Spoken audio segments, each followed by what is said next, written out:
Gold smuggling പിടിക്കപ്പെട്ടാൽ എന്ത് സംഭവിക്കും? ഗവൺമെന്റിന്റെ ടാക്സ്, കസ്റ്റം ഡ്യൂട്ടി ഒന്നും അടയ്ക്കാതെ ഗോൾഡ് നിയമവിരുദ്ധമായി അല്ലെങ്കിൽ ഇല്ലീഗലായി രാജ്യത്തിലേക്ക് കൊണ്ടുവരുന്നതിനാണ് ഗോൾഡ് സ്മഗ്ലിംഗ് എന്ന് പറയുന്നത്.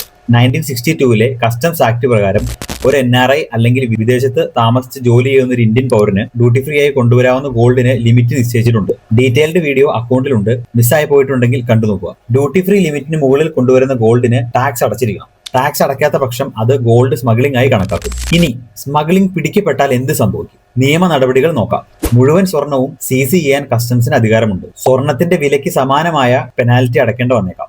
20 ലക്ഷം രൂപയുടെ മുകളിൽ വിലയുള്ള സ്മഗ്ലിംഗ് നോൺ ബെയിലബിൾ ഒഫൻസ് ആയി ഫയൽ ചെയ്യപ്പെടും. പണിഷ്മെന്റ് നോക്കാം. 1 കിലോ ഗോൾഡ് അല്ലെങ്കിൽ ഹൈ വാല്യൂ കടത്തിയാൽ സീരിയസ് എക്കണോമിക് ഒഫൻസ് ആയി കണക്കാക്കും. Directorate of revenue, intelligence and customs special investigation നടത്തും. ഫ്യൂച്ചറിൽ ഇൻകം ടാക്സിന് നമ്മുടെ വീട്ടിലേക്കുള്ള വഴി കൂടി തുറന്നു കൊടുക്കാം. സ്മഗ്ലിംഗ് എമൗണ്ട് അനുസരിച്ച് 3 വർഷം മുതൽ 7 വർഷം വരെ ജയിൽ ശിക്ഷ അനുഭവിക്കേണ്ടി വന്നേക്കാം. ഇതിനെല്ലാം പുറമെ പാസ്പോർട്ട് റദ്ദാക്കൽ, യാത്രാ നിയന്ത്രണം, സ്ഥിരമായി യാത്ര ചെയ്യുന്നവർക്ക് black listing, future visa issue എന്നിവയെല്ലാം വന്നേക്കാം. ഇതിനൊക്കെ പുറമെ പത്രത്തിൽ ഫോട്ടോയും വരും. ഉള്ള മാനം കപ്പലും കയറും. റീൽ ഫ്രണ്ട്സിലേക്ക് ഷെയർ ചെയ്യൂ. ഇതുപോലുള്ള അറിവുകൾക്കായി റോക്കി ബൈ 97 പേജ് ഫോളോ ചെയ്യാൻ മറക്കല്ലേ.